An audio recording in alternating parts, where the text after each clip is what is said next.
નમસ્કાર નમસ્કાર નમસ્કાર વિદ્યાર્થી મિત્રો, કેમ છો? મજામાં? મારું નામ છે કાર્તિક લાઠિયા અને આપ સૌનું સ્ટડી માસ્ટર યુટ્યુબ ચેનલની અંદર હાર્દિક હાર્દિક હાર્દિક સ્વાગત છે. વિદ્યાર્થી મિત્રો, ધોરણ 11 શરૂ થઈ ચૂક્યું છે અને ધોરણ 11 ની અંદર જે થિયરીનો ભાગ છે પહેલા ચેપ્ટરની અંદર એ ઓલમોસ્ટ પૂર્ણ થઈ ચૂક્યો છે અને વારો છે હવે દાખલાનો. ઘણા વિદ્યાર્થીઓનો એવો પ્રોબ્લેમ હોય છે કે ભાઈ મને થિયરીમાં સમજ પડે છે પણ દાખલા થોડો ઘણો કેવર આવે છે. તમે તમે નવા છો 11મા ધોરણમાં એટલે તમને હજી ખબર નહીં પડે, પણ જો તમે 12મા ધોરણના સ્ટુડન્ટને પૂછશો કે ભાઈ આ રીતનું છે થાય છે તમારી યારે, તો ઘણા ખરાનો જવાબ હા આવશે કે ભાઈ મને દાખલામાં થોડી ઘણી તકલીફ પડે છે. એવું શું કામ થાય છે કે ભાઈ આપણે જે દાખલા ગણવાના હોય છે ને એ દાખલા મોટા ભાગના સ્ટુડન્ટ શું કરે છે, રટે છે, એને ગોખે છે. આપણે દાખલા ગોખવાના નથી, આપણે દાખલા સમજવાના છે. અને દાખલા ક્યારે સમજાશે? જ્યારે આપણને થિયરી સમજાણીએ છે ત્યારે. દાખલા ત્યારે જ સમજાય જ્યારે થિયરી સમજાય. થિયરી વગરના દાખલા કોઈ કામના નથી. હું તમને ડાયરેક્ટ દાખલા શીખવાડી દઉં, તમે અત્યારે આવડી જશે, પણ થોડોક ટાઈમ જાય ને પછી ખબર પડશે કે આ સ્ટેપ ક્યાંથી આવ્યું, કેમ આમ આવ્યું. બરોબર, આ બધી વસ્તુ થિયરીમાંથી મળે, ઝીણી ઝીણી વસ્તુ. બરોબર, અને આ ઝીણી ઝીણી વસ્તુ એક મોટી સફળતા અથવા તો નિષ્ફળતાનું કારણ બને. બરોબર, જીવનમાં તો કરેલી નાની નાની ભૂલ એક મોટી ભૂલ બને છે અને જીવનમાં બનેલો નાનો નાનો સુધારો એક મોટી સફળતા બની જાય છે. બરોબર, આ જ વસ્તુને ધ્યાનમાં રાખીને આ દાખલાઓ પણ કરવામાં આવે છે. તમે જો ક્યારેક ક્યારેક એક નાની એવી ભૂલ કરશો ને, 2 ની જગ્યાએ 4 લખી નાખશો ને તો દાખલાનો જવાબ આખો ફરી જાય. તમે 10મા ધોરણમાં ખ્યાલ હશે તમને. બરોબર, ક્યારેક ને ક્યારેક એવી ભૂલ થઈ જ હશે. બરોબર, એ હું ગેરંટી આપું છું, ભૂલ થાય ને થાય જ. અને આમાં પણ થશે, પણ આપણે શું કરવાનું છે, એકદમ નિરાતે દાખલા ગણવાના છે જેથી કરીને આપણને આ ભૂલ શું કરી શકીએ, સોલ્વ કરી શકીએ. ઓકે, ચાલો તો આપણે સ્ટાર્ટ કરવાનું છે ધોરણ 11 નું ચેપ્ટર નંબર 1 નો દાખલા નંબર 1. કોઈ ઘનની બધી જ બાજુનું માપેલ મૂલ્ય 7.203 મીટર છે. યોગ્ય સાર્થક અંક સુધી ઘનનું કુલ પૃષ્ઠ ક્ષેત્રફળ અને કદ શોધો. હવે 10મું ધોરણ યાદ કરો, ચેપ્ટર નંબર 13. ચેપ્ટર નંબર 13 કા નવા સિલેબસનું ચેપ્ટર નંબર 12 જેનું નામ છે પૃષ્ઠફળ અને ઘનફળ. અને એની અંદર આપણે જોયું હતું ઘનનું ઘનફળ અને પૃષ્ઠફળ. પૃષ્ઠફળનું સૂત્ર શું આવતું હતું? હેલો, પૃષ્ઠફળનું સૂત્ર સર હવે વેકેશન વયું ગયું, અમારે થોડો યાદ રાખવાનો 10માનો. 10મું બધું વસ્તુ અહીંયા આવશે, સૂત્ર ને બધી આવશે. બરોબર, એટલે યાદ તો રાખવું જ પડશે તમારે ગણિતનું. બરોબર, ચાલો તો જે સૂત્ર છે, સૂત્ર શું આવશે? સૂત્ર આવશે L ક્યુબ અથવા તો લંબાઈનો વર્ગ જે આપ્યું હોય. બરોબર, પછી કદનું કહેતો, કદનું શું આવશે? લંબાઈનો ક્યુબ. રેડી? આપણે ક્ષેત્રફળની વાત કરો તો ક્ષેત્રફળ કેટલું આવ્યું હતું? ક્ષેત્રફળ કેટલું આવે છે? L square. Ready? L square એટલે L નો વર્ગ. બરોબર, અને જો તમે કદની વાત કરો તો કદ શું આવશે? L ક્યુબ, મતલબ કે L નો ઘન. બરોબર, તો એને જ ઉપયોગ કરીને આપણે અહીંયા સમીકરણ લખીએ. પણ અહીંયા આપણે એક વસ્તુ ખાસ ધ્યાન રાખવાની છે. શું એ વસ્તુ ધ્યાન રાખવાની છે? આપણને અહીંયા કંઈક આપેલું છે. શું આપેલું છે એ જોવે, સાર્થક અંક. સાર્થક અંક આપેલા છે. સાર્થક અંકના 7 નિયમ આપણે ઓલરેડી એક લેક્ચરની અંદર સમજેલા છીએ, એટલે એ લેક્ચરને હું મહેરબાની કરીને જોઈ આવજો. હું વિનંતી કરું છું કે તમે એ વિડીયો જોજો તો તમને ખબર પડશે સાર્થક અંક કોને કહેવાય અને શા માટે મારે સાર્થક અંક ભણવું જોઈએ. બરોબર, ચાલો હવે એનો ઉપયોગ કરીને આપણે આ સાર્થક અંકનો દાખલો ગણીએ. બરોબર, અને દાખલો ગણતા પહેલા તમને એ ખબર પડવી જોઈએ કે આ દાખલો કઈ થિયરીનો છે. જેમ મને ખ્યાલ આવી ગયો કે આ દાખલો સાર્થક અંકનો છે. કેમ? કારણ કે રકમમાં આપેલું છે સાર્થક અંક. બરોબર, તો હવે આપણે સાર્થક અંકના બધા જ નિયમોને યાદ કરીશું 1 by 1. પહેલો નિયમ એવો હતો કે બધી જ શૂન્ય સિવાયની સંખ્યા સાર્થક અંક છે. બીજો નિયમ એવો હતો કે બે શૂન્યેતર સંખ્યા વચ્ચેની શૂન્ય સાર્થક અંક છે. એક કરતા મોટી દશાંશ ચિહ્ન વગરની શું કહેવાય, જમણી તરફના શૂન્યો સાર્થક અંક નથી. જમણી તરફના શૂન્યો સાર્થક અંક નથી. બરોબર, પછીનો નિયમ એવો હતો કે એક કરતા મોટી અને દશાંશ ચિહ્ન વાળી સંખ્યામાં જમણી તરફના શૂન્યો સાર્થક અંક છે. એક કરતા નાની દશાંશ ચિહ્ન વાળી સંખ્યામાં ડાબી બાજુના સાર્થક અંક નથી, જમણી બાજુના સાર્થક અંક છે. બરોબર, આ નિયમો આપણે યાદ રાખવાના છે. બરોબર, આ જીવન યાદ રાખવાના છે, કારણ કે સાર્થક અંક તમારે કોલેજમાં પીછો નહીં છોડે, સાર્થક અંક ત્યાં આવશે. બરોબર, ચાલો તો હવે આપણે જોઈએ સાર્થક અંકના 7 નિયમ આપણે જગ્યા. હા, પછી ઓલું કોઈ માપમાં આપણે ફેરફાર કરીએ, કિલોમીટરમાંથી મીટરમાં, મીટરમાંથી સેન્ટીમીટરમાં, તો એમાં સાર્થક અંકની સંખ્યા બદલાતી નથી. જેટલી છે એટલી ને એટલી રહે છે. બરોબર, ચાલો તો હવે આપણે જોઈએ કે કુલ પૃષ્ઠફળ શું આવશે. પહેલા આપણને જે આપ્યું હોય ને લખી નાખવાનું. કઈ કઈ વસ્તુ આપી છે? તો કે લંબાઈ આપી છે આપણને. અહીં ઘનની બાજુનું માપ એ બરાબર 7.203 મીટર છે. બરાબર, એ બરાબર 7.203 મીટર છે. કુલ પૃષ્ઠફળ મને કે તો એ શું આવશે તો કે L સ્ક્વેર, લંબાઈનો વર્ગ, એટલે કે 7.203 whole square is equal two 7.203 into 7.203. બરાબર.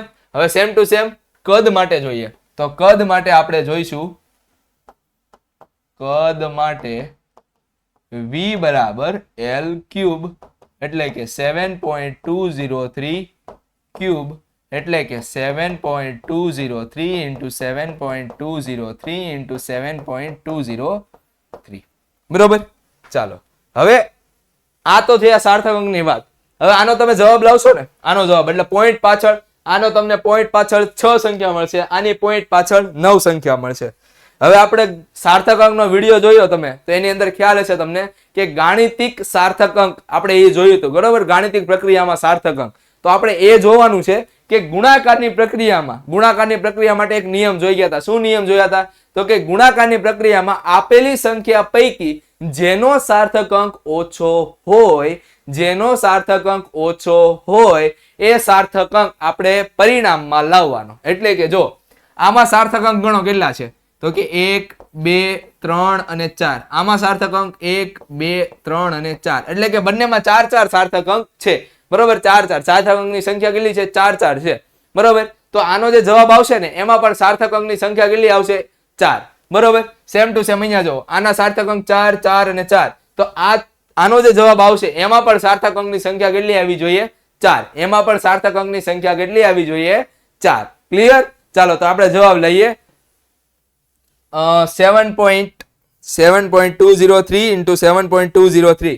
તો આનો જવાબ આવે છે 51.88309. મેં કીધું હતું ને પોઈન્ટ પછી 6 સંખ્યા આવશે, આવી. આમાં પોઈન્ટ પછી 9 સંખ્યા આવશે. ચાલો તો પોઈન્ટ પછીની 9 સંખ્યા જોઈએ. કેટલો એના ગુણ્યા 7.203.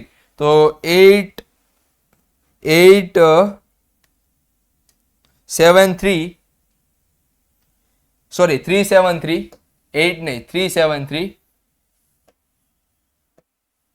0.7147544427. બરોબર, આ આપણો જવાબ છે. હવે આ જવાબમાં આપણને એમ કીધું છે કે સાર્થક અંકના આપણે શું કહેવાય ધ્યાનમાં રાખીને જવાબ લાવવાના છે. તો સાર્થક અંકનો નિયમ એમ કે છે કે આપેલી સંખ્યા પૈકી જે સંખ્યામાં ઓછા સાર્થક અંક હોય પરિણામમાં એટલા સાર્થક અંક આવે. જો અહીંયા સાર્થક અંકની સંખ્યા 4 છે, અહીંયા સાર્થક અંકની સંખ્યા 4 છે, તો પરિણામમાં પણ સાર્થક અંકની સંખ્યા કેટલી આવી જોઈએ 4. તો હું આગળના આ ઉડાડી દઉં ચાલે, આવડા ઉડાડી દઉં ચાલે નહીં, પાછળની સંખ્યા ઉડાડી દેવાની. આ સંખ્યાનું મારે કાંઈ કામ નથી. બરોબર, પણ પાછળની સંખ્યા ઉડાડતા પહેલા જોવાનું કે આ તગડો છે, તગડો એ 3 કરતા કેવો છે, સોરી 5 કરતા કેવો છે, નાનો. એટલે આગળની સંખ્યામાં કોઈ ફેરફાર કરવાનો નહીં. એટલે આનો જવાબ આવે 51.88 મીટર સ્ક્વેર. સેન્ટીમીટર આપ્યા, ઓકે મીટર આપેલા છે. તો આ એરિયા મેળો મને. બરોબર, હવે અહીંયા આવી જાઓ. અહીંયા શું થાય છે તો અહીંયા કંઈક આવું થાય છે કે જો અહીંયા સાર્થક અંક કેટલા છે તો કે 4. અહીંયા સાર્થક અંક કેટલા 4. અહીંયા સાર્થક અંક કેટલા 4. તો જવાબમાં પણ સાર્થક અંક કેટલા આવવા જોઈએ 4. તો પેલા 4 સાર્થક અંક ગણી લઈએ 1 2 3 અને 4. મતલબ કે આ પાછળના જે કે ને એ કાંઈ કામના નથી, આ કાંઈ કામના નથી. બરોબર, હવે ઉડાડતા પહેલા જોવાનું કે એકડો છે, એકડો એ 5 કરતા કેવો છે, નાનો છે. 5 કરતા કેવો છે, નાનો. એટલે રાઉન્ડ ઓફ કરતી વખતે આગળનામાં કોઈ ઉમેરો કરવાનો નહીં. એટલે આનો જવાબ આવશે 373.1. એટલે આ મેળવ્યું તમને વોલ્યુમ. અને એકમ હું લખવાનો મીટર ક્યુબ. એકમ લખવાનો ભૂલવાનો નહીં. એકમ નહીં લખો તો અડધો માર્ક્સ કે આખો માર્ક્સ ઉડી જાય. ડિપેન્ડ કરે છે કેવા પેપર ચેક થાય છે તમારા. બરોબર, તો આ તમારો જવાબ. સાર્થક અંકને કઈ રીતે ધ્યાનમાં રાખીને જવાબ લખવાનો ખબર પડી? હાલો, હા કે ના? ચાલો હવે આગળ વધીએ. આગળ શું કહે છે તો કે ભાઈ 5.74 ગ્રામનો એક પદાર્થ 1.2 સેન્ટીમીટર ક્યુબ જેટલો અવકાશ રોકે છે. અવકાશ રોકે એનો મતલબ શું થાય? ચાલો, અવકાશ રોકે એનો મતલબ શું થાય? અવકાશ રોકે એટલે એનો મતલબ થાય કદ. શું થાય? કદ. તમારું બોડી છે એ અવકાશ રોકે છે, બરોબર. આ આજુબાજુની જગ્યામાં તમારું બોડી છે અવકાશ રોકે છે, મતલબ કે તમારા બોડીની કદની વાત થાય છે, બરોબર, કદની. ચાલો, તો સાર્થક અંકોને ધ્યાનમાં રાખીને તેની ઘનતા શોધો. શું શોધવાનું છે? ઘનતા. તો પહેલા તો આપણને શું જે આપ્યું હોય લખી લેવાનું. અહીં અહીં અહીં વસ્તુનું દળ કેટલું આપ્યું છે? 5.74 ગ્રામ, બરાબર, 5.74 ગ્રામ. અને એને આપણે એમ વડે દર્શાવીએ તો એમ બરાબર 5.74 ગ્રામ. કોક જીએમ લખશે, જીએમ નો આવે, ગ્રામ જ આવે, ખાલી જી, બરોબર. વોલ્યુમ આપ્યું છે, કદ આપેલું છે, કદ આપ્યું છે v બરાબર 1.2 સેન્ટીમીટર ક્યુબ, બરોબર. આ આપ્યું છે. હવે આપણને એમ કીધું છે ઘનતા શોધો. શું કીધું છે? ઘનતા શોધો. તો ઘનતાનું સૂત્ર મગજમાં આવવું જોઈએ. ઘનતાનું સૂત્ર શું આવે? રો બરાબર m/v, એટલે કે દળના છેદમાં કદ, બરોબર. અને આને કહેવાય ઘનતા. તો ઘનતાનું સૂત્ર યાદ રહે છે, રો બરાબર m/v. m કેટલા આપ્યા છે? તો કે 5.74, v કેટલા આપ્યા છે? 1.2. સો મને રો મળશે, rho is equal to 5.74 divide by 1.2 કરું, 5.74 ડિવાઈડ બાય 1.2, તો આનો જવાબ આવ્યો 4.7833. આગળ હાલ્યા જ રાખે 3, બરોબર, એટલો જવાબ આવ્યો. હવે મારે ફરી પાછું કોને ધ્યાનમાં રાખીને? સાર્થક અંકોને ધ્યાનમાં રાખીને આ લાવવાનો છે.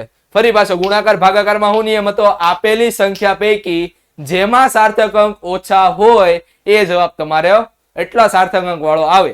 જો અહીંયા સાર્થક અંક ગણો, અહીંયા સાર્થક અંક 3 છે, અહીંયા સાર્થક અંક 2 છે, અહીંયા સાર્થક અંક કેટલા છે? 2. મતલબ કે આપણો જે જવાબ આવશે એ પણ 2 જ સાર્થક અંક. આ બંનેમાં ઓછા સાર્થક અંક કેટલા છે? તો કે 2 છે. સમજો, આના સાર્થક અંક 3 છે, આના સાર્થક અંક 2 છે.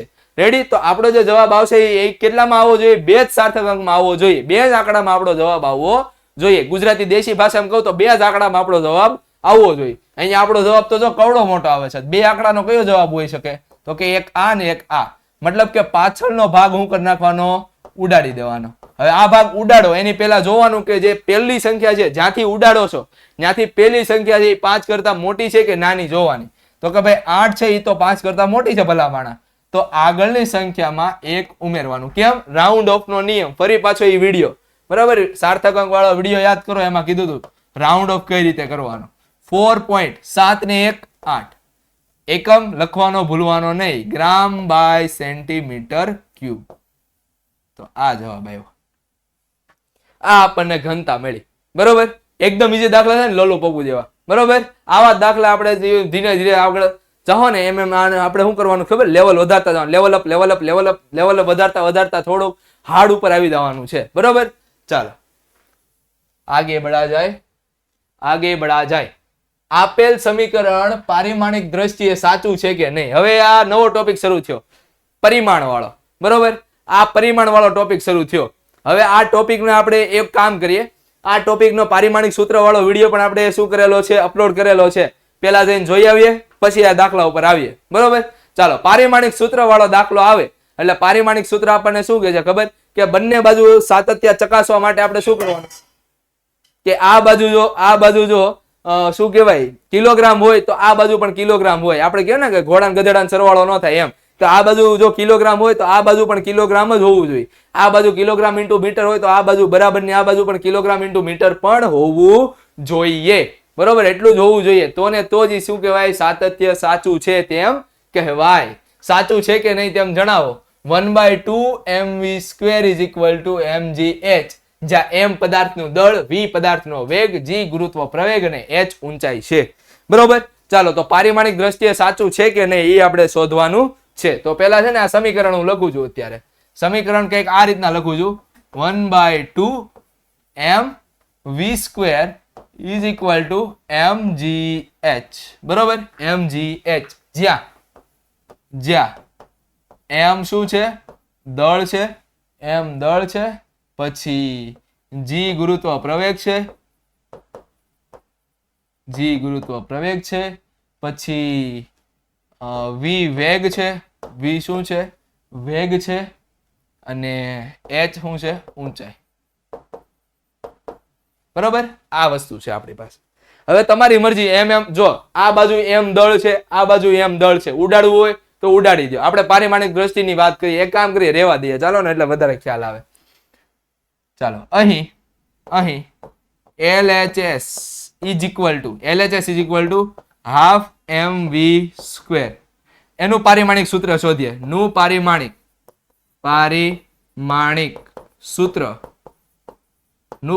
સૂત્ર આપણે બનાવીએ તો કે 1/2 mv square. એને કાઉન્સમાં લખવાનું. જો 1/2 ને કોઈ પારિમાણિક સૂત્ર, 1/2 તો અચળ છે, અચળને કોઈ પારિમાણિક સૂત્ર હોતા, આંકડાને કોઈ પારિમાણિક સૂત્ર હોતા નથી. બરોબર, તો આંકડાને કોઈ પારિમાણિક સૂત્ર ન હોય તો m નું પારિમાણિક સૂત્ર ઇન્ટુ v નું પારિમાણિક સૂત્ર એનો વર્ગ. m નું પારિમાણિક સૂત્રને આપણે m વડે દર્શાવીએ, m1. v એટલે વેગ, વેગનું પારિમાણિક સૂત્ર હું યાદ કરો. હલો, વેગ એટલે શું થાય? લંબાઈના છેદમાં સમય. લંબાઈનું પારિમાણિક સૂત્ર થાય L1 અને સમયનું પારિમાણિક સૂત્ર થાય t-1. ઉપર જાય એટલે -1 થયા ને, અને ઉપર એનો વર્ગ કરો તો એના કારણે જવાબ આવે છે. એ જવાબ તમારો બને m1. આ L1 છે અને ઉપરથી 2 ઘાત છે એટલે L2 t-2. બરોબર, તો આનું પારિમાણિક સૂત્ર આવ્યું mv² નું. આ પારિમાણિક સૂત્ર છે. બરોબર, આને હું સમીકરણ નંબર 1 આપી દઉં. હવે આપણે જોઈએ RHS માટે, મતલબ કે રાઈટ હેન્ડ સાઈડ માટે પારિમાણિક સૂત્ર of mgh is equal two m નું પારિમાણિક સૂત્ર, g નું પારિમાણિક સૂત્ર, h નું પારિમાણિક સૂત્ર. ચાલો, m નું પારિમાણિક સૂત્ર m1, g નું પારિમાણિક, g એટલે ગુરુત્વ પ્રવેગ, પ્રવેગનું સૂત્ર શું થાય? વેગના છેદમાં સમય, વેગ એટલે લંબાઈના છેદમાં સમય, એટલે લંબાઈના છેદમાં સમયનો વર્ગ આવ્યો. લંબાઈનું L1, સમયનું T2. ઉપર ઘાત ગઈ તો શું થઈ જાય? t ની -2 ઘાત. એટલે કે આનું થઈ જાય L1 t-2 ઇન્ટુ h નું ફરી પાછું L1. આ બધી જ વસ્તુ મેં તમને લખાવરાવેલી છે, યાદ કરજો. આ વિડીયો એકવાર જોયો હશે તો તમને ખ્યાલ આવશે ક્યાંથી આવ્યો ડાયરેક્ટ. બરોબર, નકર તમે માથું ગંજવાતા રહી જાઓ કે સર આ ક્યાંથી આવે છે આ બધું. બરોબર, તો આ વિડીયો એકવાર જોઈ લેજો, પારિમાણિક સૂત્ર વાળો. એમાં બધી જ વસ્તુ તમને ક્લિયર કટ સમજાવેલી છે. ઓકે, ચાલો આગે बढ़ा जाए. ચાલો, તો m1 L1 2 થઈ ગયા, t-2 આ mgh નું પારિમાણિક સૂત્ર આવ્યું. હવે તમે કમ્પેર કરી શકો કે ભાઈ 1 અને 2. એકમાં જો m1 છે, બેમાં m1 છે, એકમાં L2 છે, અહીંયા L2 છે, એકમાં t-2 છે, બેમાં t-2 છે. મતલબ કે બંને પારિમાણિક દ્રષ્ટિએ કેવા છે? સાચા છે. બંને પારિમાણિક દ્રષ્ટિએ કેવા છે? સાચા છે. બરોબર, આપણે શું કરવાનું છે? બસ સાચું છે કે નહીં. આમ આ સમીકરણ પારિમાણિક દ્રષ્ટિએ સાચું છે. સમીકરણ 1 બરાબર 2. બરાબર, હવે જો હું છે ને એક ટ્વિસ્ટ લાવું. હું અહીંયા 1/2 લખું કે ન લખું કોઈ ફરક પડે? 1/2 હતું તો આનું પારિમાણિક સૂત્ર આ આવ્યું, 1/2 નહોતું તોય પારિમાણિક સૂત્ર આ આવ્યું. બરોબર, એટલે તમે વિચાર કરો કે અહીંયા 1/2 હશે કે નહીં હોય, એની અરે કોઈ લેવા દેવા નથી. તો હું પારિમાણિક સૂત્ર સાચું તો એ સૂત્ર સાચું ગણાય? ન ગણાય. બરોબર, એટલે પારિમાણિક સૂત્રની આ મર્યાદા છે કે પારિમાણિક સૂત્ર ખાલી સુસંગતતા ચેક કરે છે, સૂત્ર સાચું છે કે ખોટું એ જણાવતું નથી. ફરીથી હું તમને કહું કે ભાઈ આ 1/2 ને ગાયબ કરી નાખો તો અહીંયા પારિમાણિક સૂત્ર બંને બાજુ સેમ થશે જ. બરોબર, તો અહીંયા આપણને એ વસ્તુ ખબર છે કે ભાઈ પારિમાણિક સૂત્રની મદદથી સુસંગતતા ચેક થાય છે, પણ સમીકરણ સાચું છે કે ખોટું એ ખબર પડતી નથી. ઓકે, ચાલો એના પછી જોઈએ એક્ઝામ્પલ નંબર 4. આ એકદમ ઈઝી છે. હાલો, એક્ઝામ્પલ નંબર 4 શું કહે છે? તો કે ઉર્જાનો SI એકમ joule, kilogram, metre square, second inverse square છે. અને તે જ રીતે વેગ v માટે મીટર સેકન્ડ ઇન્વર્સ, પ્રવેગ a માટે મીટર પર સેકન્ડ સ્ક્વેર. નીચેના આપેલા સૂત્ર પૈકી સૂત્ર પારિમાણિક દ્રષ્ટિએ ગતિ ઉર્જા માટે તમે ખોટા ઠેરવશો એમ પદાર્થનું દળ સૂચવે છે. મતલબ કે આ સૂત્ર આપ્યા છે ને, આ સૂત્ર, એમાંથી કયા સૂત્ર પારિમાણિક દ્રષ્ટિએ કેવા છે? ખોટા છે. કેવા છે? ખોટા. તો પહેલા તો આ બધી જો આ બાજુ છે ને, આ બાજુ ડાબી બાજુ, બરોબર, આ તમારી ડાબી બાજુ. તો આ ડાબી બાજુમાં બધા જ ગતિ ઉર્જા છે. આ બંને બાજુ શું છે? ગતિ ઉર્જા છે. તો બરાબરની જમણી બાજુ પણ શું આવવું જોઈએ? ગતિ ઉર્જા. બરાબરની ડાબી બાજુ ગતિ ઉર્જા, જમણી બાજુ ગતિ ઉર્જા. કેવો લાગ્યો ડાન્સ? મજા ને? ચાલો તો અહીંયા જો આ બાજુ ગતિ ઉર્જા છે, તો આ બાજુ પણ શું આવવું જોઈએ? ગતિ ઉર્જા આવવું જોઈએ. ચાલો તો આપણે ચેક કરીએ ગતિ ઉર્જા આવતા હે કે નહીં આવતા હે. બરોબર, તો પહેલા તો આપણને ગતિ ઉર્જાનું પારિમાણિક સૂત્ર આવડવું જોઈએ. અહીં સમીકરણની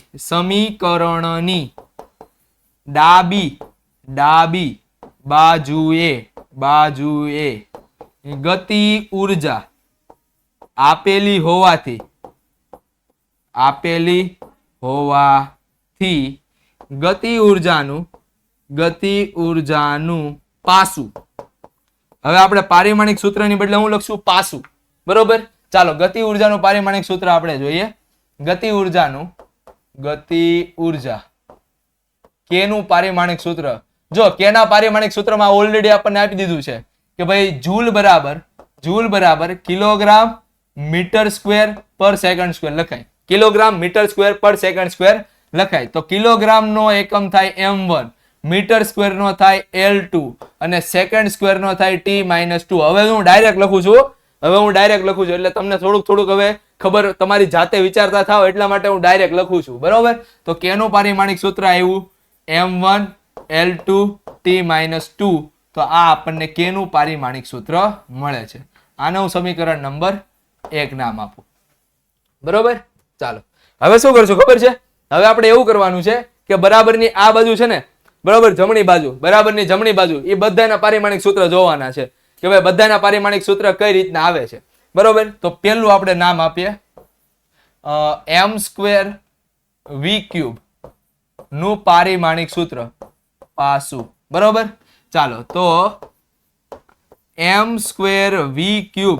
ચાલો m નું પારિમાણિક સૂત્ર શું થાય? m1 એનો સ્ક્વેર. બરોબર, v એટલે વેગ છે, વેગનું પારિમાણિક સૂત્ર શું થાય? L1 T-2 એનો ક્યુબ કરો. એનો શું કરો? ક્યુબ કરો. તો આનો જવાબ શું આવ્યો? m2 L2 L3 આવશે. L3 1 અને 3. બરોબર, L-6. જો આ તમને ક્યાંથી પારિમાણિક સૂત્ર જેવું લાગે છે? આના ક્યાંયથી લાગે છે તમને?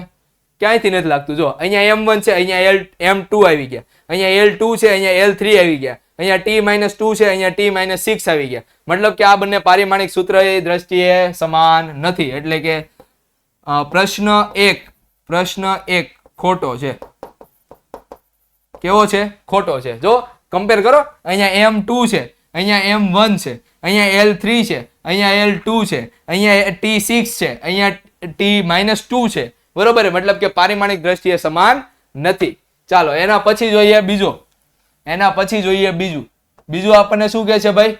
તો કે 1/2 mv². આ તો ઈઝી, 1/2 mv². આગળના દાખલામાં આપણે સાબિત કર્યું. જો 1/2 mv² આગળના દાખલામાં સાબિત કર્યું. જો m1 L2 T-2. બરોબર, ચાલો તો આગળના દાખલામાં આપણે લખ્યું છે તો એના પરથી હું અહીંયા લખી દઉં છું 1/2 mv². m નું પારિમાણિક સૂત્ર, v નું પારિમાણિક સૂત્ર એનો વર્ગ, m નું પારિમાણિક સૂત્ર m1, v નું પારિમાણિક સૂત્ર L1 T-1 અને એનો સ્ક્વેર. તો એના પરથી જવાબ આવે છે m1 L2 T-2.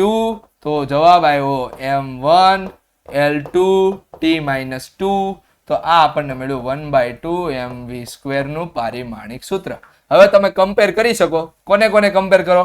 તો કે આમાં જો m1 1 ઘાત, m1 1 ઘાત, L2 2 ઘાત, L2 2 ઘાત, T-2 T-2. મતલબ કે આ સમીકરણ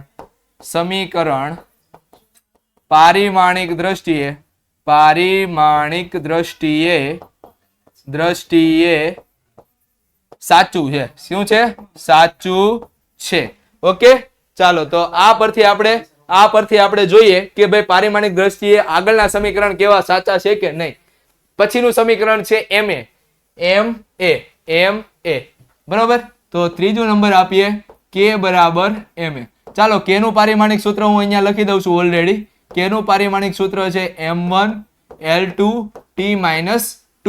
બરોબર, હવે m નું પારિમાણિક સૂત્ર જોવાનું ને, તો m નું પારિમાણિક સૂત્ર જોઈએ. એમ એનું પારિમાણિક સૂત્ર જોઈએ તો એમ નું પારિમાણિક સૂત્ર છે m1, એનું પારિમાણિક સૂત્ર છે L1t-2, બરોબર, અને એની એક ઘાત. ચાલો તો m1 L1t-2, બરોબર. જો મેચ થાય છે કે નથી થતું તો આપણે જોઈએ મેચ થાય છે કે નથી થતું. જો અહીંયા m ની એક ઘાત સાચું, l ની એક ઘાત, l ની બે ઘાત નથી થતી, t ની -2 ઘાત, t ની -2 ઘાત એ થઈ ગઈ, પણ એક ઘાત નથી થઈ, એનો મતલબ કે અહીંયા સાચું નથી. આમ આ સમીકરણ ખોટું છે. કેવું છે? ખોટું છે, બરોબર. ચાલો એના પછી આપણને શું કીધું છે? 30/60 mv². જો આ સૂત્ર જેવું જ છે, આ સૂત્ર અને આ સૂત્ર બંને સમાન જ છે, તમે જોઈ શકો છો. 1/2 3/60 mv². જો 1/2 ને કોઈ એકમ નથી, 3/60 ને કોઈ એકમ નથી, મતલબ કે આ બંને સૂત્ર એક જેવા જ છે, પણ કેવા?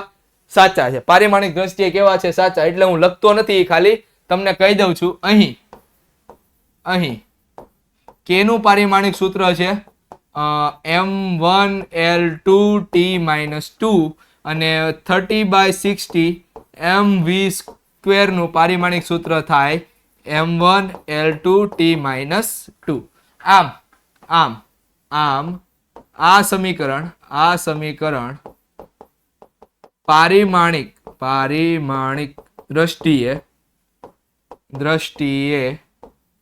સાચું છે. બરોબર. મેં એમ કીધું પારિમાણિક દ્રષ્ટિએ સાચું છે, હું તમને એમ નથી કહેતો કે આ સમીકરણ સાચું છે, બરોબર. જેટલા પણ સમીકરણ સાબિત કર્યા એ હું તમને એમ નથી કહેતો કે આ સમીકરણ સાચા છે, હું તમને એમ કહું છું કે પારિમાણિક દ્રષ્ટિએ સાચા છે, બરોબર. ફરી પાછી મર્યાદા મેં તમને યાદ કરાવો તો મર્યાદા શું કહે છે? ભાઈ આપણને સમીકરણ સુસંગત છે કે નહીં એ તો દર્શાવે જ છે, સુસંગત છે કે નહીં એ તો કહે જ છે, પણ સમીકરણ સાચું છે ખોટું એ કહેતું નથી, બરોબર. ચાલો એના પછી વધ્યું આવડવા k = 1/2 mv² ma. હવે જો હું ડાયરેક્ટ તમને કહી દઉં mv² એટલે અહીંયા આપણે ઓલરેડી સાબિત કર્યું, 1/2 mv² નું આપણે સાબિત કર્યું. શું હતું? m1 L2t-2. m a નું આપણે અહીંયા સાબિત કર્યું, m a નું અહીંયા આવ્યું, જોયું m a નું ક્યાં ગયું? અહીંયા m a નું પારિમાણિક સૂત્ર શું આવ્યું? m1 L1t-2. હવે તમને એમ કીધું ઘોડા ગધેડાનો સરવાળો થાય નહીં, બરોબર, એનો બંનેનો કોઈ સરવાળો થાય નહીં, તો એનો મતલબ કે શું થયું? જો કેટલા નંબરનું આવ્યું? 5મા નંબરનું. k = 1/2 mv² plus ma. એટલે હું હવે ડાયરેક્ટ લખી નાખું છું, બરોબર. શું ડાયરેક્ટ લખીશ?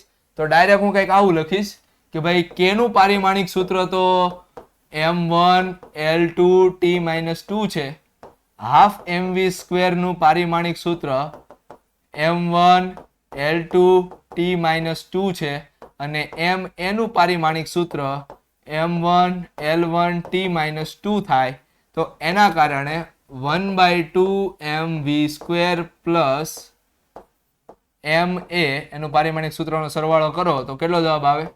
તો કે m1 L2t-2 plus m1 L1t-2. આ બંનેનો સરવાળો થાય જ નહીં, ક્યારેય સરવાળો ન થાય. કેમ? કારણ કે અહીંયા m ની એક ઘાત છે, અહીંયા m ની એક ઘાત છે, અહીંયા l ની બે ઘાત છે, અહીંયા l ની એક ઘાત છે, એટલે ક્યારે પણ આ રીતનો સરવાળો થાય નહીં, શક્ય બને નહીં. તમે જ સમજો ને ભાઈ કે ભાઈ x² અને x નો સરવાળો ક્યારેય થાય? ન થાય. x² ને x² હોત તો 2x² લખી શકાતું, હું આ રીતના લખી શકત, પણ x² અને x હોય તો આ સરવાળો થાય? ન થાય. તો એની જેમ છે, આ સરવાળો થાય નહીં. આમ આપેલ સમીકરણ પારિમાણિક દ્રષ્ટિએ ખોટું છે. જે સમીકરણ પારિમાણિક દ્રષ્ટિએ ખોટું હોય એ સમીકરણ ખોટું જ હોય, બરોબર. એ સમીકરણને ચકાસવાની જરૂર નથી, એ સમીકરણ ખોટું જ હોય, બરોબર. આ સમીકરણ જે લખ્યું ને આપણે, આ સમીકરણ એ ખોટું છે, એ સમીકરણ એવું કઈ આવતું જ નથી સમીકરણમાં, બરોબર. તો એના પારિમાણિક દ્રષ્ટિએ જોયું તો આપણને ખબર પડી કે ભાઈ આ સમીકરણ ખોટું છે, પણ એવું જરૂરી નથી કે પારિમાણિક દ્રષ્ટિએ સાચું સમીકરણ એ સાચું જ હોય, સુસંગત સમીકરણ સાચું જ હોય, એ ખોટું પણ હોઈ શકે, બરોબર. અહીંયા 3/16 આવ્યો ને એના કારણે આ સમીકરણ ખોટું પડે, પણ પારિમાણિક દ્રષ્ટિએ તો સાચું બતાવે છે, બરોબર. એટલા માટે થઈને આ એની મર્યાદા છે પારિમાણિક સમીકરણની, બરોબર. હેલો ખોપડિયામાં ઘુસત હે હાકે ના? હેલો, ઈઝી છે? ઈઝી? બધું ઈઝી લાગે છે? ઈઝી છે ને? HEG છે. ચાલો હવે આગળ શું કહે છે કે એક સાદું લોલક વિચારો જેમાં ગોળાને એક દોરી સાથે બાંધેલું છે, બરોબર, અને તેને ગુરુત્વ બળની અસર હેઠળ દોલનો કરવામાં આવે છે. ધારો કે સાદા લોલકના દોલનનો આવર્તકાળ તેની લંબાઈ L, ગોળાના દળ M અને ગુરુત્વ પ્રવેગ G પર આધારિત છે, તો પરિમાણનો ઉપયોગ કરીને આવર્તકાળનું સૂત્ર મેળવો. જ્યારે આ વસ્તુ થઈ હતી, બરોબર, પારિમાણિક સૂત્રનો છેલ્લો પારિમાણિક સમીકરણોનો ઉપયોગો એની અંદર આ દાખલો ઓલરેડી કરાવી ચૂક્યો છું, પણ એ સ્પીડમાં કરાવેલો હતો એટલા માટે આપણે વેથી નથી ગયા, બરોબર. તો આપણે અહીંયા પ્રોપર વેથી જાશું કઈ રીતે દાખલો ગણવો, બરોબર. તો સૌ પ્રથમ આપણને રકમ શું આપી છે તો કે ભાઈ એક લોલક આપ્યું છે જે ગુરુત્વાકર્ષણ બળ, માનો કે આ એક ફિક્સ છે ને આમાં આ દોરી છે અને નીચે એક ગોલક છે, મારી આંગળીઓ ગોલક છે, બરોબર. આ રીતે આમ થાય છે, બરોબર, આમ દોલન થાય છે, બરોબર. હવે દોલન છે ને દોલનનો આવર્તકાળ T, અહીં આવર્તકાળ T એ કોના કોના ઉપર આધાર રાખે છે તો કે દોરીની લંબાઈ L, માનો કે L ની a ઘાત. એવું ન કહી શકાય ને કે ભાઈ L ખાલી L ઉપર આધાર રાખે છે, L ની 1 ઘાત, L ની 2 ઘાત એના ઉપર આધાર રાખે છે. હું લખીશ કે L ની a ઘાત ઉપર આધાર રાખે. કેટલી ઘાત ઉપર આધાર રાખે છે આપણને ખબર નથી, બરોબર. ચાલો પછી ગોળાનું દળ M, M ની b ઘાત અને ગુરુત્વ પ્રવેગ G, G ની c ઘાત ઉપર આધાર રાખે છે. ઘણા ખરા વિદ્યાર્થીઓ આ દાખલો ગોખે છે. દાખલો ગોખવાનો નથી, સમજવાનો દાખલો છે. પછી આના પછી તમને ગમે એવો દાખલો આપી દે, પછી તમને એમ કે ભાઈ દળ છે, દળ એને તમે કોના સ્વરૂપમાં લાવો ખબર, F, E અને T ના સ્વરૂપમાં લાવો, આવો દાખલો પૂછે. ભાઈ આપણું દળ છે, દળનું પારિમાણિક સૂત્ર એ મૂળભૂત રાશિ નથી, એમ કહી દે કે ભાઈ, એમ કહી દે કે ભાઈ આ બળ છે, વિદ્યુત ક્ષેત્ર છે અને T છે એ પારિમાણિક દ્રષ્ટિએ મૂળભૂત રાશિ છે એવું કઈ ધારી લે. એ લોકો શું કરે, ધારી લે, બરોબર. તો એના પરથી તમે દળનું પારિમાણિક સૂત્ર મેળવો એમ કીધું હોય તો એવા દાખલા પૂછે છે. તો એ બધા દાખલા આ રીતે થાય છે, બરોબર. આ તમને ગુજકેટમાં અથવા તો નીટમાં આવા દાખલા પૂછાઈ શકે, બરોબર. એટલે ખાસ આપણે ધ્યાન રાખશું આ દાખલામાં. ચાલો તો આવા દાખલાને સોલ્વ કરવા માટે આપણે તો પેલા આ લખી નાખ્યું T proportional to L raised to A, M raised to B, G raised to C, બરોબર. પ્રોપોર્શનાલિટી દૂર કરો કે ન કરો કોઈ ફરક પડે નહીં. ચાલો હું અત્યારે કામ કરું કે પ્રોપોર્શનાલિટી આમનામ રહેવા દઉં કે T proportional to L raised to A, M raised to B અને G raised to C. એક કામ કરું, પ્રોપોર્શનાલિટી દૂર કરીને અહીંયા એક અચળ મૂકી દઉં જેથી આપણે અટવાઈએ નહીં, બરોબર. અચળાંક છે અત્યારે, કેવો છે અચળાંક, કેવી, ઓકે. અહીંયા આવશે કે, જ્યાં લખવું પડે હો, જ્યાં કે એ અચળાંક છે એકમ રહિત, આ લખવું ફરજિયાત. આ નહીં લખ્યું તો આનો માર્ક્સ જાય. કેમ એકમ રહિત કીધું? કારણ કે આપણને ખબર છે કે T છે એ L, M અને G ઉપર આધાર રાખે છે. કે તો આપણે પ્રોપોર્શનાલિટી દૂર કરી એટલા માટે લગાડ્યો છે, કે તો આપણે હું સમપ્રમાણતા દૂર કર્યું એટલા માટે લગાડ્યો. કેટલી વેલ્યુ છે એ મને ખબર નથી, જેનો આપણે છેલ્લે આપણે એનો ફોડ પાડીશું કઈ રીતના આ દાખલો થાય, બરોબર. ચાલો સોરી, કઈ રીતે આ કે ની વેલ્યુ આપણને મળશે. ચાલો તો હવે એના પરથી આપણે જોઈએ કે ભાઈ T નું પારિમાણિક સૂત્ર થાય T1. શું થાય? T1,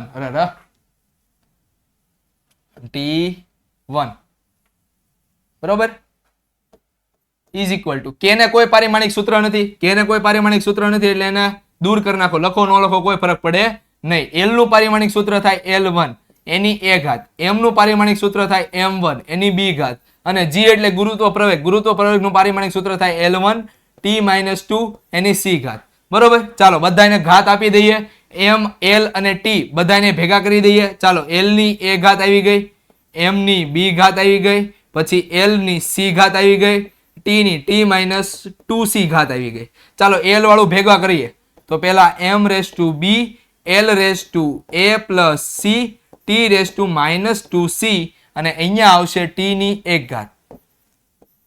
ready? હવે સમીકરણમાં બંને બાજુ શું કરો, સરખાઈ દો. M ને સરખાવો, L ને સરખાવો અને T ને સરખાવો, બરોબર. M, L અને T ને સરખાવી દઈએ. સમીકરણ અહીંયા લખીએ, સમીકરણની બંને બાજુ L, T અને M ને સરખાવતા, બરોબર. જો અહીંયા તમને ક્યાં L દેખાય છે? ના સર L તો નથી દેખાતો મને. અહીંયા M દેખાય છે? ના સર M નથી દેખાતો. મારી આખું ગઈ કે હું છું સર લખવાનું ભૂલી ગયા. એલા ભાઈ અહીંયા છે જ નહીં એમ અને એલ. બરોબર, કાંઈ ન હોય તો કેટલી ઘાત હોય? 0 ઘાત હોય. રેડી? આપણને ખબર છે કે 1 ની 0 ઘાત કેટલું આવે? 1. એ 2 ની 0 ઘાત પણ કેટલી આવે? 1. ગમે એટલી ની 0 ઘાત, જવાબ શું આવે? 1. તો અહીંયા એનો મતલબ કે m ની કેટલી ઘાત હશે? 0. આથી m ની 0 ઘાત બરાબરની ઓલી બાજુ છે, બરાબરની આ બાજુ m ની b ઘાત છે. m ની કેટલી ઘાત છે? b. આથી b બરાબર 0. b બરાબર શું આવી ગયા? 0. કઈ રીતે? log લઈ જાઓ બંને બાજુ તો 0 આગળ આવી જાય, log m, અને આ બાજુ b આગળ આવી જાય, log m ઉડી ગયા, b બરાબર 0. આપણે એટલી બધું મોટું યાદ રાખવાનું નથી, આપણે ડાયરેક્ટ m ઉડાડી દઈશું તો b બરાબર 0. બરોબર, ચાલો હવે આગળ l ને કમ્પેર કરીએ. l ની કેટલી ઘાત? તો કે 0 ઘાત. l ની 0 ઘાત બરાબરની ઓલી બાજુ, બરાબરની આ બાજુ કેટલી છે? l ની a plus c ઘાત. તો 0 બરાબર a plus c, so a બરાબર minus c. રેડી? a બરાબર કેવો આવ્યો? minus c. હવે આપણે t ને કમ્પેર કરીએ તો t ને કમ્પેર કરવા માટે t ની 1 ઘાત છે, બરાબરની ઓલી બાજુ t ની 1 ઘાત છે, બરાબરની આ બાજુ t ની minus 2c ઘાત છે. સો 1 બરાબર minus 2c, so c is equal to minus 1/2. Value મૂકીએ આમાં, સો a બરાબર minus 1/2, minus plus, તો a બરાબર plus 1/2. એનો મતલબ કે t છે is equal to k m ની b ઘાત હતી. જો m ની કેટલી ઘાત છે? સોરી, હું અહીંયા આ રીતે લખું લાઈનમાં. l ની b ઘાત, l ની m ઘાત, સોરી m ની b ઘાત અને g ની c ઘાત. એનો મતલબ કે k બરાબર l ની b ઘાત કેટલી છે? સોરી, a ઘાત કેટલી છે? 1/2. m ની b ઘાત એટલે 0 અને g ની c ઘાત એટલે -1/2. માઇનસ છે એટલે છેદમાં આવશે. સો t is equal to k into l raised to 1/2 upon g raised to 1/2. 1/2 ને આપણે વર્ગમૂળમાં દર્શાવાય તો t બરાબર k into under root l/g. આ જવાબ આવે. રેડી? આ જવાબ આવે t નું. તો t છે એ m ની એક પણ ઘાત ઉપર આધાર નથી રાખતું. t છે એ m ના એક પણ ઘાત ઉપર દળ ઉપર આધાર જ નથી રાખતું. t માં જો તમને ક્યાંય દળ દેખાય છે? નથી દેખાતું. તો t છે એ દળ ઉપર આધાર જ નથી રાખતું. પછી l ની અડધી ઘાત ઉપર આધાર રાખે છે અને g ની અડધી ઘાતના વ્યસ્ત પ્રમાણ ઉપર આધાર રાખે છે. બરોબર, આની એક મર્યાદા એ છે કે હકીકતમાં જે t નું સૂત્ર આવે ને, t નું સૂત્ર આ આવે કે t બરાબર 2 pi under root l/g. તો આ k ની વેલ્યુ આપણને આપતું નથી. તો બે મર્યાદા આપણને અત્યાર સુધી ખબર પડી. કઈ? પહેલી મર્યાદા એ કે મને જે સમીકરણ સાચું છે કે ખોટું ઈ તો સોરી સુસંગતતા છે કે નહીં ઈ તો ખબર પડી જાય છે, પણ સુસંગતતા હોય પછી સમીકરણ સાચું છે કે ખોટું ઈ મને ખબર પડતી નથી. બરોબર, અને બીજું છે કે અચળાંકની કિંમત મને આપતું નથી અને આ અચળાંકની કિંમત તમારા પ્રયોગો દ્વારા શોધવી પડે છે. આશા રાખું છું કે તમને આજના જે 5 દાખલા છે એ સમજ પડી હશે. જો એવું હોય તો વિડીયોને લાઈક કરી દો. તમે ચેનલ ઉપર પહેલી વાર આવ્યો હોય તો સબસ્ક્રાઇબ કરી દો. કમેન્ટ કરવાનું ભૂલતા નહીં અને તમારા મિત્રો જોડે આ ચેનલને શેર કરી દો. એટલી બધી શેર કરો કે તમારા બધા જ મિત્રોને સુધી પહોંચી જાય, કારણ કે આપણે એક એવી એજ્યુકેશનલ સંસ્થા શરૂ કરવાની છે જે વિદ્યાર્થીઓને સારામાં સારું શિક્ષણ આપી શકે. મળીએ છીએ આપણે next time. Till then thank you. ધ્યાન રાખજો તમારું અને તમારા મમ્મી પપ્પાનું. બાય.